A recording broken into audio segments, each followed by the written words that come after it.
Good morning po, each and everyone. Good morning. Good morning po, EECM people, and good morning to each and everyone who's watching us online. Bago po ako magsimula, nais ko lamang pong i-honor at batiin ang nanay ng tahanan ng El Elyon. Happy birthday po kay Pastora Nancy Moya. Happy birthday po, Nay, wherever you are. Kaman po ay nariyan. Happy birthday po. Alam niyo po, minarapat na ngayong araw na ito o ngayong first Sunday service of the month of October, ilagay ang mensahe at ang topic na ito. Minarapat po ng church na ito na ibigay ang knowledge, ang lecture, ang impormasyon na ito. Naniniwala po ako na every time na pumupunta tayo sa church, we all feel every sorts of emotions. Nabe-bless ka, naiiyak ka, natatawa ka, minsan nagagalit ka siguro, minsan siguro na-offend ka. Amen po ba? Pero sa oras na ito at sa araw na ito, wala po akong ibang nais kundi kayo ay mabless. At lahat po tayo ay matuto. Amen po ba? With this, gusto ko na pong unahan ng bawat isa na hindi ko po kayo kilalang personal. Amen po ba? Kahit po kayo ay friend ko sa Facebook, hindi ko po kayo ini-stalk, kaya hindi ko po alam kung ano po ang inyong kultura sa inyo pong pamilya at inyo pong gawain day to day. Amen po ba? Amen. So, whatever we are going to discuss today is because we are a church. Kung halimbawa pong ang isang bagay ay patungkol sa batas, ang dapat pong magpaliwanag sa atin ay attorney, kung pwede rin ang pulis, kasi sila po ay may alam sa batas. Amen po ba? Kapag halimbawang gusto nating matuto, sumayaw o umarte, tayo po ay magkoconsult na isang actor. Sila po ang magde-define. Amen po ba? Pag may sakit tayo, ang magde-define po kung ano ang sakit natin, diagnosis and prognosis, ay ang doktor o ang medical personnel. Amen po. Pero kapag ang isang bagay ay spiritual na bagay, ang dapat pong mag-define nito ay ang church. Hindi po ang social media, hindi ang mga malls, hindi ang mga commercialism, at hindi ang mga online sellers o ang Shopee o ang Lazada. Amen po ba? So meaning to say, malaking parte sa ating pagkatao ang pag-attend po natin ng church kasi spiritual na bagay po ang atin pong natututunan. Amen po ba? So ngayon pong umagang ito, makikita nyo po mas marami pong pictures, mag-i-explain po ako, nasa dulo po yung mga Bible verse. Baka mamaya kasi feeling nyo, wala namang preaching, but lecture lang. Nasa dulo po yung point ng preaching. Amen po ba? So without further ado, ang topic po natin today is the history of Halloween. Amen po ba? Inuulit ko po, kung may dapat mag-define ng spiritual na bagay, ito po ay ang simbahan. Amen. So hindi po lingid sa ating kaalaman na tayo po bilang Kristiyano at bilang Pilipino na lang, bilang Pilipino po ah, evident na po ito at madalas na po nating nase-celebrate.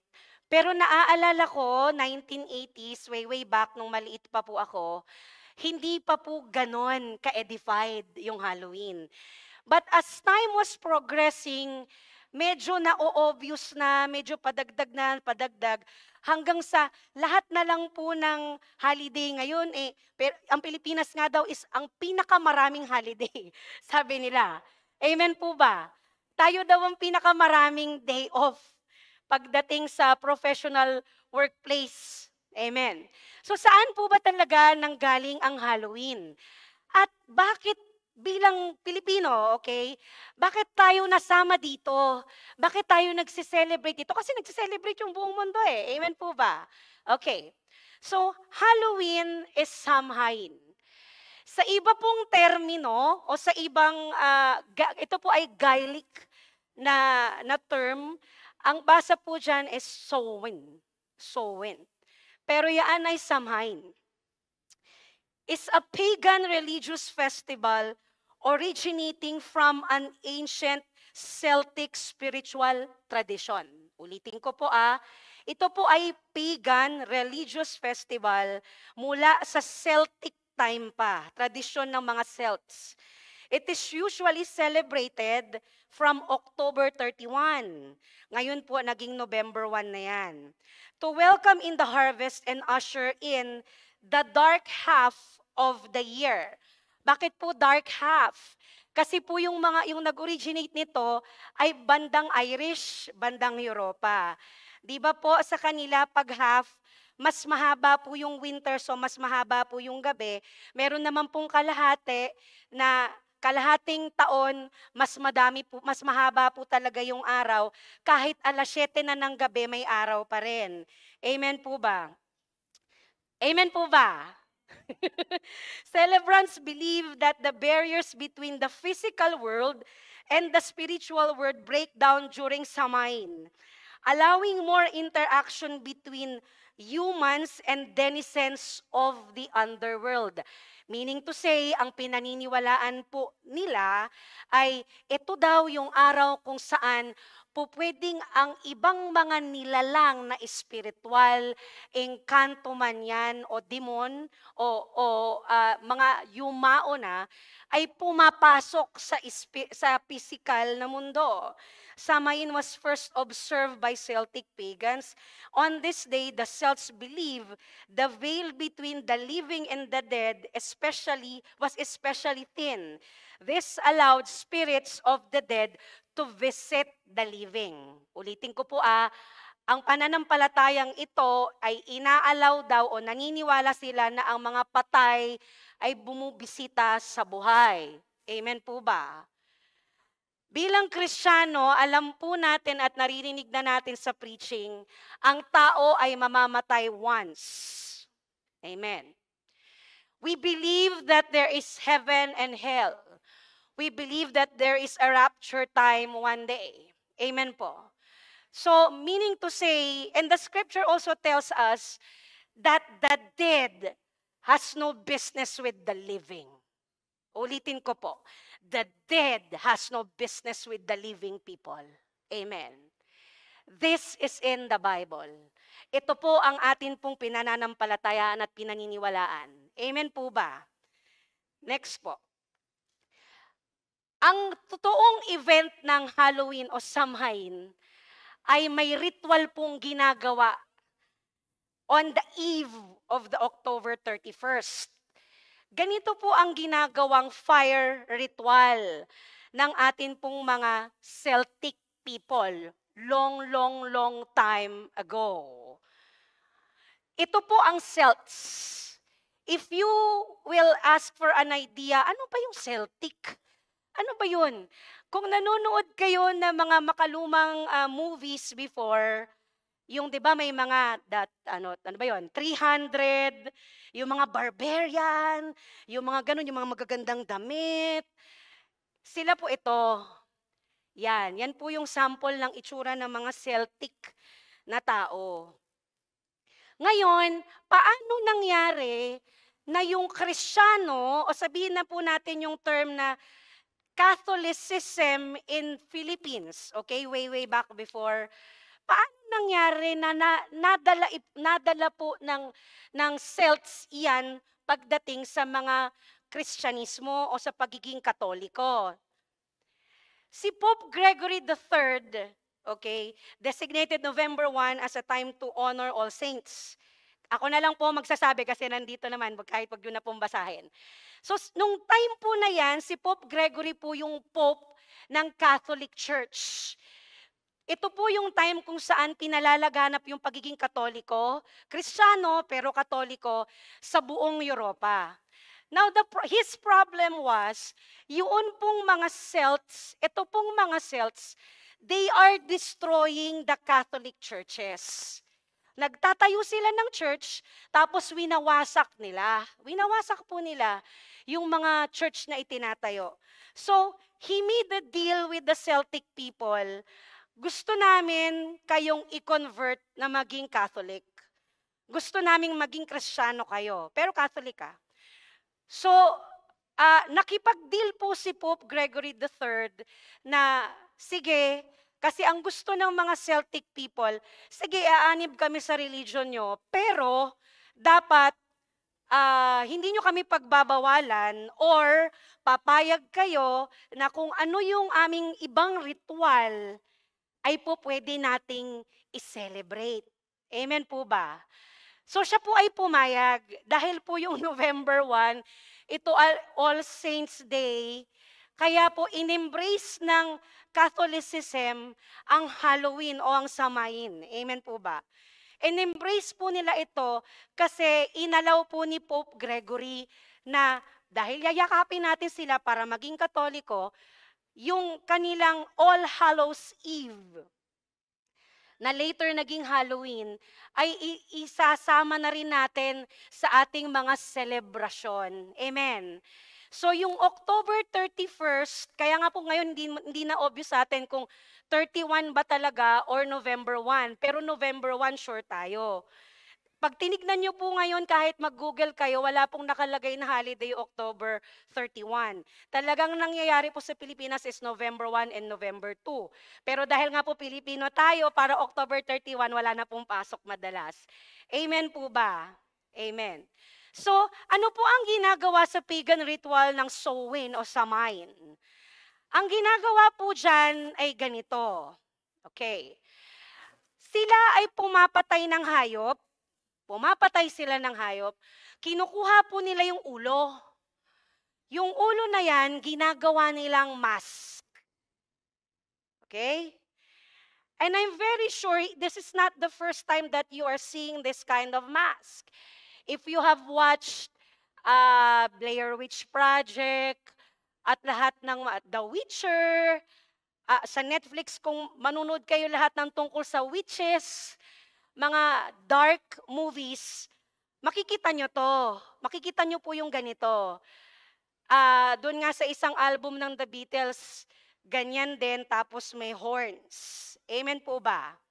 So, ibig sabihin, ito pong ritual na ito ay ginagawa na ng mga pagano. Kasi it's a witches festival. What they will do is, they will put this on their faces, like a mask. And then, at night, sila po ay mag-fire dance. So sila ay sasayaw, magre-ritual.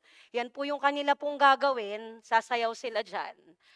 Na habang suot po yung maskara na yon.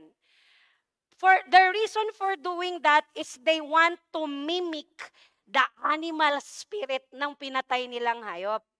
Amen po ba? Amen. Dito pa lang, pag inisip mo, where is God in this? Wala po, di ba? Kasi it's a pagan festival. Wala po ang Diyos dyan. So, pag inisip po natin, very obvious sa atin na, uy, nakakatakot, horror to. Amen po ba? Okay. So, kapag later on, inisip mo na itong maskarang ito, na parte ng Celtic pagan ritual, ng All Hallows Eve ay medyo nag-update. Ganito po yung itsura before. Amen po ba? Amen. And then pag later on nag-update na yan sa modern time, ito po yan. Amen po ba? Amen. Okay, again, ipinapaalala ko po, this is for lecture purposes and information po natin. Amen. So meaning to say, kapag ginagawa po natin ang isang bagay, kasi the fact that they were doing this, what they wanted to do is to get the spirit of the animal and mimic it. Amen. Meaning to say, gusto mong gawin iyon kasi hindi ka magiging ikaw, pero espiritu po nung kung anong maskarang nakalagay. Amen. So, if we are doing this right now, we are also asking, demonyo naman po talaga yan eh. We are asking the devil, we wanted the devil to come inside and mimic it in our spirit man. Amen po ba? Kasi hindi mo po pwedeng sabihin na this will not have any effect on you. The fact that this is a ritual before, tapos hindi lang halata na ritual pa rin siya ngayon. Kasi the world is celebrating it in such a way na ang ganda, ang bongga. Amen po ba? The fact that this celebration is being done or being celebrated, meaning to say, may worship po na nangyayari. Amen po. Gising pa ba? May worship pong nangyayari dyan. So if we are also doing this in our time, in our modern time, who are we worshiping? And even if we are born-again Christians. Amen po. Next po, what is the real history of the trick or treat ng mga bata kahit po ng matatanda? Okay. Babasahin ko na lamang po kung maliit ha. A soul cake is a small round cake which is traditionally made for All Souls Day to celebrate the dead. The cakes often simply referred to as souls. Ito ay binibigay sa mga souler. Ito po ay mga bata o mga mahihirap na tao na sila po ay nagbabahay-bahay, kumakanta, na meron pong orasyon ang kanilang prayer para po sa mga yumauna. Ang bawat cake po na kakainin nagre-represent ng soul para po being freed from purgatory. Ulitin ko po being freed from purgatory. The practice of giving and eating soul cakes is often seen as the origin of the modern trick or treating. The traditional of giving soul cakes originated in Britain during the Middle Ages. Yun pa rin po, yung Celtic time. Although similar practices for the souls of the dead were found as far south as Italy. The cakes were usually filled with allspice, nutmeg, cinnamon, and other spices, raisins, and currants. And later on top with a mark of a cross, may krus. They were traditionally set out with glasses of wine on All Hallows Eve and on All Saints Day. Children would go souling by calling out, "Soul, soul," a soul cake. Amen po. Ito po ang itsura niyan. Okay. Ang isa pong soul cake, naging ritual na po nila na ito po ay ginagawa kapag panahon po ng Halloween o All Souls Day. Yaan pong tinapay na iyan, kung ilan po yung patay na sa bahay ninyo na miyembro ng pamilya, ganun din po yung numbers o piraso. So yung mga soulers, which is yung bata, o di kaya yung mga mahihirap, sila yung nag-iikot na nag-chant sa street, and then pumupunta sila bahay-bahay, yun po yung pinapakain. Amen po ba? Kasi yung pananampalataya at paniniwala na kapag kakinain nila yung cake na yon, yung kaluluwa nung kanilang yumaong pamilya ay makakawala sa purgatory. Amen po ba? So again, it's in there. Amen po ba? Amen po ba? Okay. Natututo po ba tayo? Gising po ba tayo? So pag inisip po natin, bata at mga mahihirap, sila po ay umiikot para po kumain. Yan ng treats. Amen po ba? Kapag halimbawa pong gagawa ang kaaway ng plano para palaganapin ang mga maling impluwensya sa mundo, madali lang po sa bata. Madali lang po sa bata. Hindi nyo ba napansin yon? Kapag ang Pasko ay para sa mga bata. Ang Halloween din para sa mga bata na. Kapag ka ang target market mo ay bata, napakabilis. Napakadali kasi lahat po ng bahay may bata eh. Kaya kapag ginamit ng kaaway na, ito dapat ang pausuhin natin sa mga kabataan ngayon. Tapos hindi natin ipapahalata kasi imimimik lang natin sa ganito. Amen po ba? So if iisipin lang natin na itong isang bagay na ritual na ginagawa, parang wala naman pong harm, mamaya po maiintindihan natin kung ano yung harm nito spiritually. Kasi ito po yan, updated nito ay ito na. And then sometimes, we all let our children do this. Kasi po, candy yun eh. Nakita niyo po yung nakita niyo po yung concept ng kaaway, yung madaling guyuin, lokohin, ayain. Yung madaling-madali.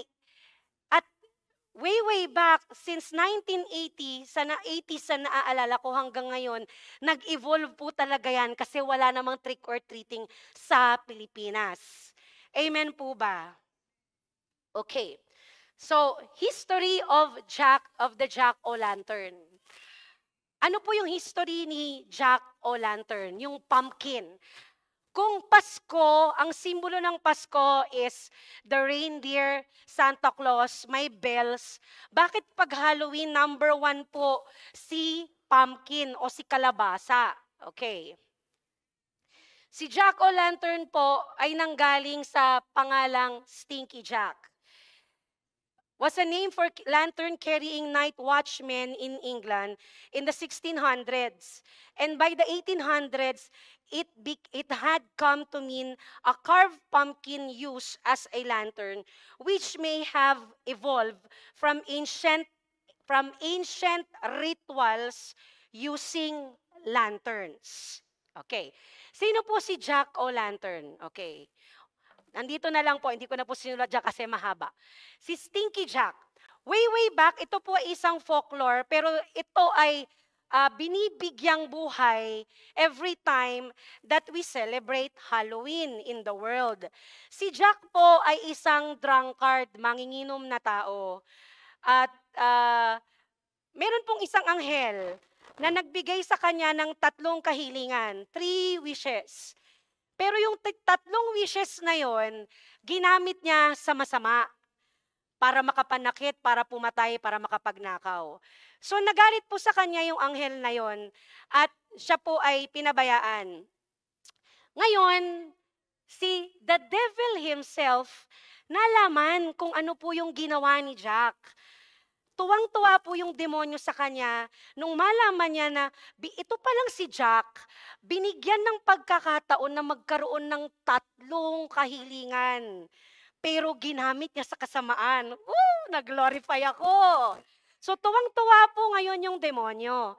Dumating po yung time na susunduin na po ng demonyo si Jack para mamatay na.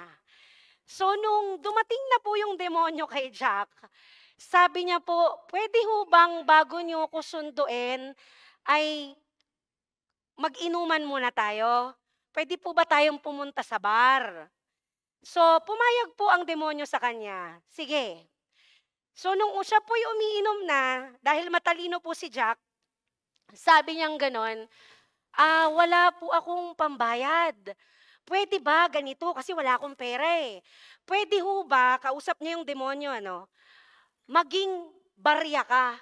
Make yourself a coin. Gusto ko po, pwede bang hilingin na maging barya ka po muna? Ibabayad po kita dito po sa ininom kong alak. Tapos po, pwede ka namang pagkabayad ko, bumalik ka ulit sa sarili mong anyo. Amen. So, pumayag po yung demonyo sa kanya na siya po ay nag-ala barya, nag-ala coin. So, nung naging coin na po siya, inilagay po ni Jack ang coin o ang demonyo sa kanyang bulsa, kung saan meron siyang crucifix sa kanyang bulsa, preventing the devil to go back in his nature form as the devil himself. So, kumbaga, he tricked. Doon po nanggaling yung terminong trick or treat.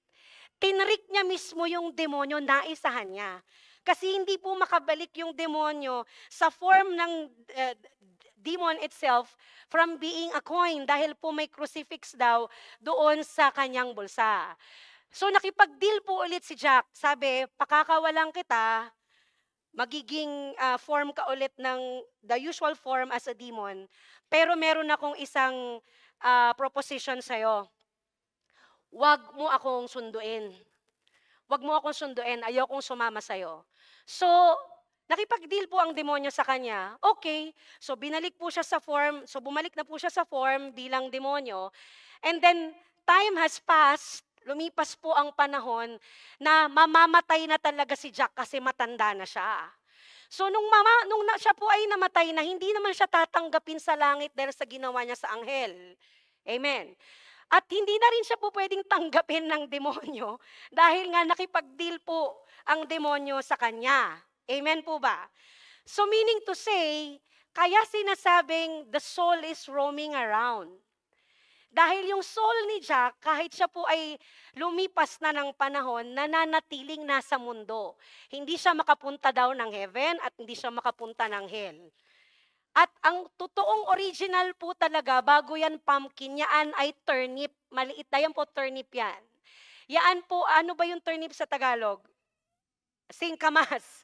Okay. Kaya po may ilaw yung singkamas is, dahil hindi siya pwedeng papasukin sa langit, binigyan na lamang siya ng coal of fire, ng uling na may ilaw. Para sa kanyang ilagay dyan sa turnip na yan na magsisilbing guide niya as he roam around the world. Amen po ba? Yaan po ang meaning, dyan po nanggaling ang konsepto ng pumpkin o ng jack-o'-lantern. Amen. So uulitin ko po Ito po ay para sa educational purposes, lecture and information po ng atin pong brethren in Christ. Kasi kung meron pong dapat mag-define kung ano talaga ang Halloween, ang church po ang dapat mag-define ng spiritual na bagay. Amen po ba? Okay, so pag sinabing, Ma'am, bakit naman kami maaapektuhan dyan? Ano lang yan, pastora pwede naman kaming mag-isip na wala lang yan, nagse-celebrate lang naman tayo. Pagtapos naman yan, wala na. Amen po ba? Celebrations are spiritual. Patutunayan ko po sa inyo. Lahat ng tao may birthday. Birthday ni Nanay Nancy ngayon Amen. Lahat ng tao may kapanganakan. Pag birthday mo, happy birthday. Kasi it's a happy spirit. Happy yung day na na-birth ka. Amen. What's more happier is the day na na-born again ka. You are, diba sabi, the heavens are rejoicing kasi you were spiritually born again. Amen po ba? Ang funeral ay sineselebrate. Amen po ba? Kapag ba mayroong funeral o mayroon pong lamay, saan ka nakakita ng kumakanta ng masaya? Hindi po kantang masaya sa funeral. Amen po ba? Why? Kasi inaakma mo yung selebrasyon sa espiritu nung panahon na yon. Everyone is crying, everyone is grieving. Amen po ba? And everything that is a celebration is also spiritual in a sense na kahit isipin natin, National Heroes Day. Diba? EDSA Day. Paano po siya nagiging spiritual? The fact na ang mga eskwelahan, ang mga government offices, ay naghahanda, nagpipilipinyana kapag linggo ng wika, amen po ba? It's because you're celebrating it with your heart. Amen. Paano nyo po sinasabi, pastora, ano lang naman yun nakasanayan na natin, culture na natin yun Eto pa po, sabi, dapat we should worship the Lord with all of our heart, in word and in spirit, in truth and in spirit. Amen po ba? Paano mo nilalagay ang isang espiritu pagdating sa pananampalataya o word sa o espiritu pagdating sa salita? Pwede pong ganito. I love you. I love you. Tapos, ito yung difference. I love you. Alin ang may spirito doon? Pag sinabi mong, I'm sorry, sorry. Sa, I'm sorry. Amen? Kasi yung difference ng gusto mo lang sabihin, sa gusto mo siyang sabihin ng may puso is yun yung spirit. Kaya nga kapag linggo ng wika, sineselebrate ng mga bata iyan, nagko-costume at lahat-lahat, because all celebrations have a spirit in them. Kay, lahat ng celebration ay honoring. Pag sinabi pong may pag-honor, mayroon pong pag-worship. Amen po ba? Pastora, wala namang binanggit sa Biblia yung salitang Halloween na pinagbabawal po sa atin yan. Baka tayo lang yan eh. Tayo lang po ang nag-iisip ng mga ganyan. Hindi po yan kailangan sabihin na may salita pong Halloween. Deuteronomy pa lang, 18 verse 10 to 13. Therefore, there shall not be found among you anyone who burns his son or his daughter as an offering. Anyone who practices divination or tells fortune or interprets omens or a sorcerer, mangkukulam, or a charmer or a medium or a necromancer. Isa pong nag-worship at nag-cast up ng mga patay. Or one who inquires of the dead. For whoever does this thing is an abomination to the Lord. And because of these abominations, the Lord your God is driving them out before you. Uulitin ko po, binanggit na po dyan ang divination, ang fortune telling, ang omen, ang sorcery, ang charms, ang medium, ang necromancy, o ang pagtatanong o pagdadasal sa patay. Ate, wini-wish ko sana na dahil nandiyan ka na, tulungan mo kami. Hindi po ang ating mga yumaong pamilya ang nagbibigay sa iyo ng good luck charm o ng blessing. Diyos po ang nagbibigay nun. Kapag sila po ay yumao na at wala na po sila dito, wala na po sila. Kaya nga po tayo bilang Kristiyano, may magagawa pa tayo sa humihinga pang buhay. Kasi pwede mo pa silang patanggapin, mariredeem, magkakaroon ng salvation, magkakaroon ng bagong buhay kay Kristo. Pero po yung mga yumao na at hindi po natin alam kung nakatanggap o hindi, we pray na bago sila yumaon at one point ng buhay nila, meron pong nakapagpatanggap. We believe by faith. Amen po ba? Kahit hindi po sabihin ang salitang Halloween, yung divination ay nandyan. Fortune telling, omens, sorcery, charms, pagkakaroon ng mga anting-anting at kung medium, ang paniniwala natin sa horoscope, na inilalagay po natin doon ang atin pong pananampalataya, imbis sa Diyos. Haramokia Ferasamofe, Holy Spirit, thank you.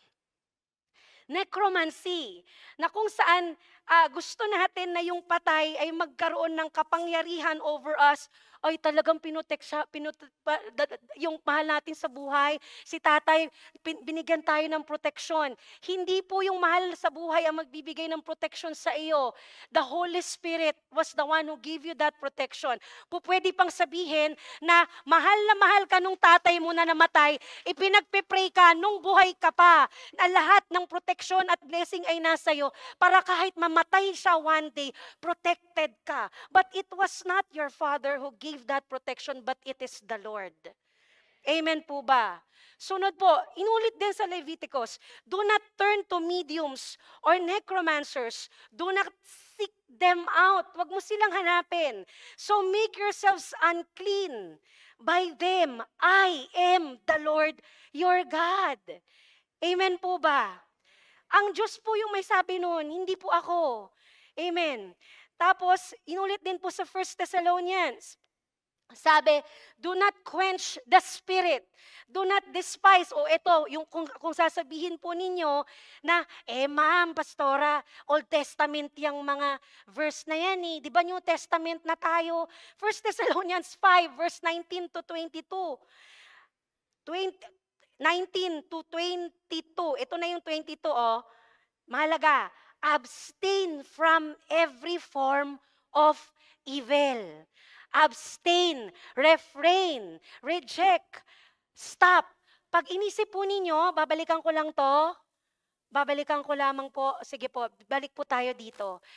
Kahit hindi na po ako mag-preach, kahit hindi na po ako mag-topic nito para po sa church, kasi eto si Lord, Diyos siya, ang anghel ay kanya, alam natin yon. Obvious naman na pag ganito, sa demonyo to. Amen po? Hindi kailangan na may magsabi. Pero the greatest lie that the devil can instill in you and in me ay hindi ito totoo. Okay lang yan. Kasi modern times na tayo eh. Napapanahon naman. Pag hindi ka nag-celebrate at di ka nakisama, OA ka, tsaka out ka sa tropa. Amen po ba? Kahit hindi po i-explain, merong innate in you na alam mo agad, masama ito yung mabuti. Yun lang yung kailangan mong isik. And that is the reason why I'm here. Alam niyo po, hindi po kami bilang pastor ay naririto para saktan po kayo o burst your bubbles on how you're celebrating your occasions yearly, okay?